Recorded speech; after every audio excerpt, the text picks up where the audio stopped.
The following clip is from the North to South Show, live every Monday and Wednesday at 7 o'clock Eastern Standard Time, where we talk SEC football everything. Now, we'd love to have you out for next show, but for now, hit that like button down below, hit that subscribe button, and enjoy this clip. Today, we are going to talk about some NIL stuff, because on July 1st, starting July 1st, players started being able to monetize their own brand, their name, image, likeness, all stuff like that. So what I want to do in talking about that is not really talk about the whole topic, because there's been a lot talked about NIL and everything and how it's affected the game and all this political stuff. I just want to go through and give you guys, I have 5-6 guys who I think, I'm going to go through my top 6 guys kind of. I have 5 but one honorable mention. Talk about which guys I think will be the most monetizable, or the guys who had the biggest name brands in all the SEC this season. So that is my first segment, kicking off something with NIL, which I think we talked a bit about it. I think sometime in June or May, we talked about when Georgia passed their bill, we talked a bit about NIL and all stuff like that.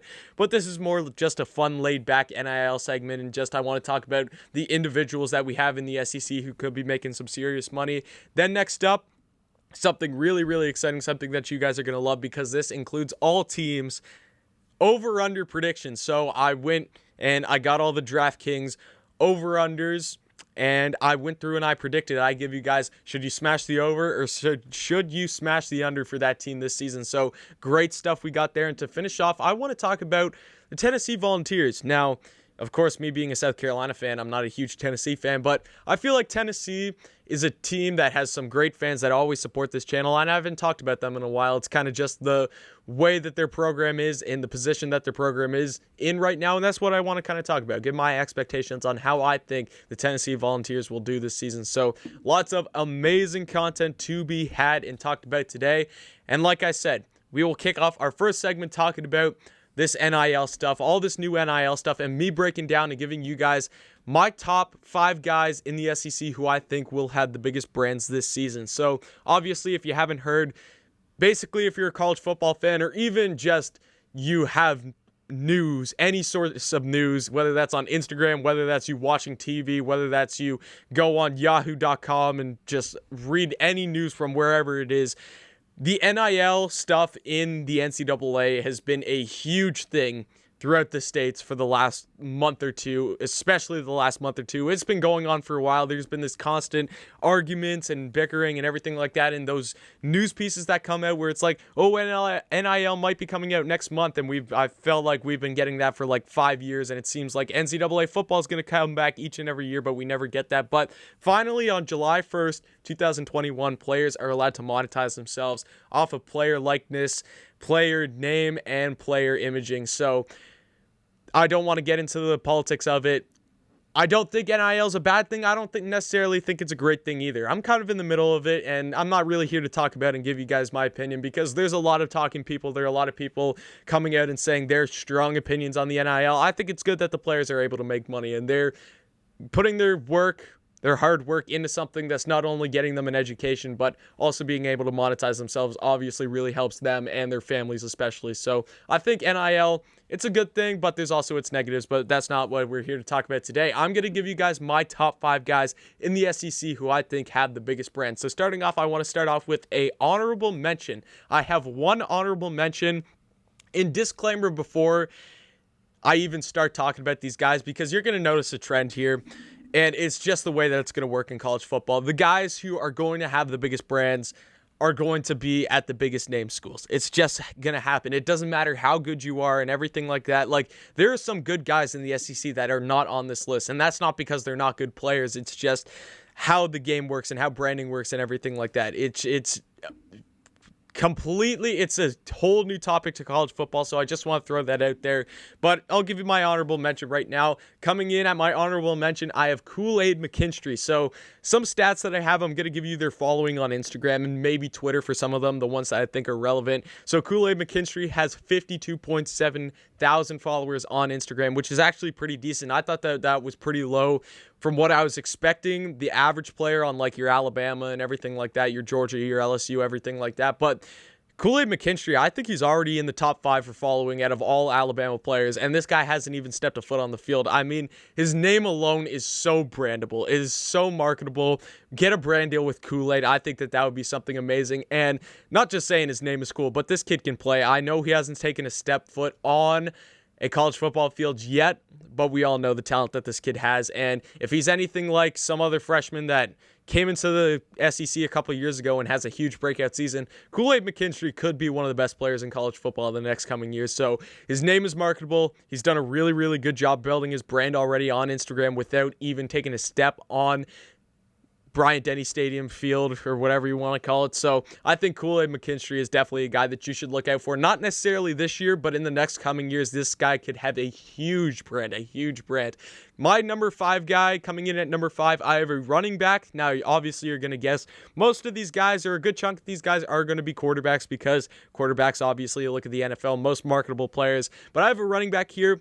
Coming in at number 5, I have Zamir White, obviously running back out of the University of Georgia. He has 59.3 thousand followers on Instagram.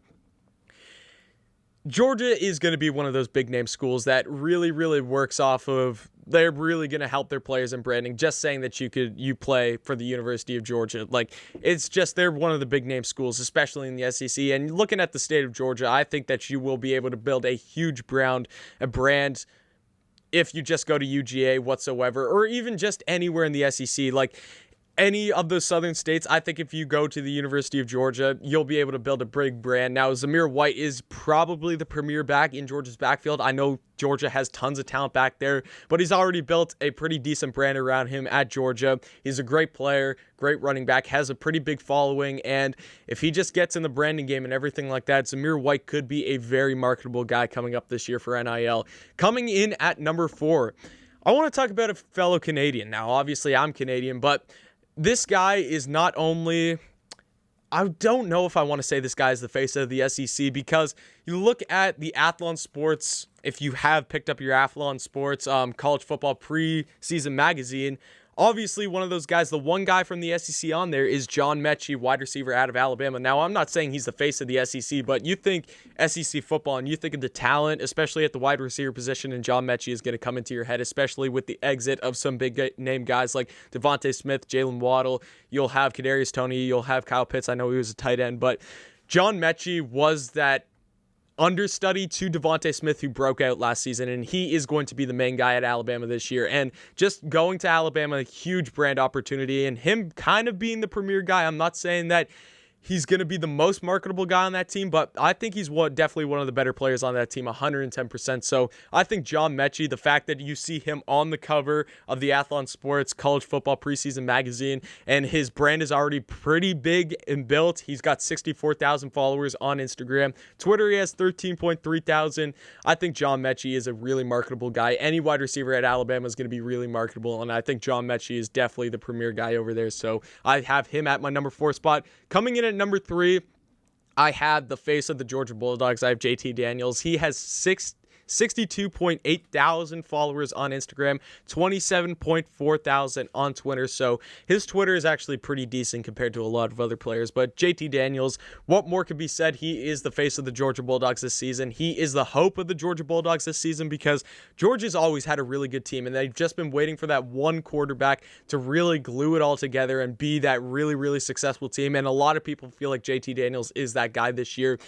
Everyone right now, before taking a snap in the 2021 season, right now JT Daniels is a huge guy in Georgia. Everyone loves him. Everyone thinks he's the guy. So you can build a really, really big brand. And again, going to the University of Georgia, being a top 5 team in the nation right now, being the quarterback of a top 5 team in the nation is going to help you regardless. So that's why I have JT Daniels at my number 3 spot. Coming in at number 2, Bryce Young, quarterback for Alabama. Now, the exact same thing I just said for JT Daniels.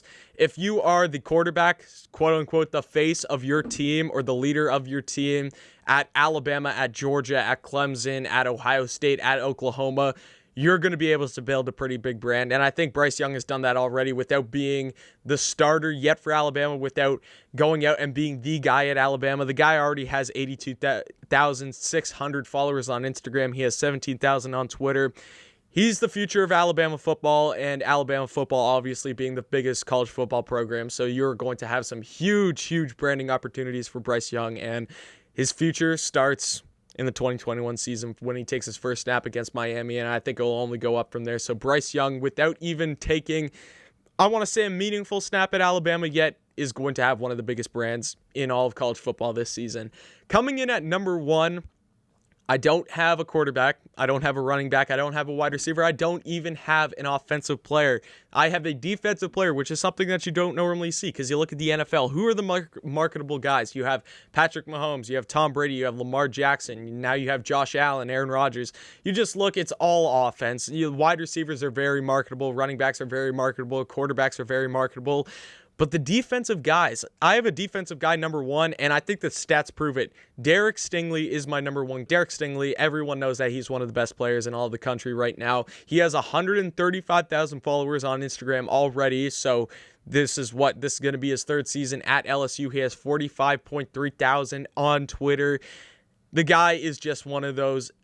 If you look at the top, recognizable and biggest name guys in college football right now, number 1, the guy who's going to profit mostly off of NIL is going to be Spencer Ratler. The guy has almost 400,000 followers on Instagram. He is the Heisman favorite. He is kind of the face of college football right now. But then after that, I think Derek Stingley's not at Spencer Rattler's level right now, but for being a defensive player, he is pretty dang close to being the face of college football. He is kind of the face of college football for defensive players because he has just been that guy, that really solid corner. He was on a national championship winning team, and he just knows how to brand himself. He's built an amazing following on Instagram already, so I think Derek Stingley is the most marketable and will have the biggest brand name in all the SEC for this upcoming season.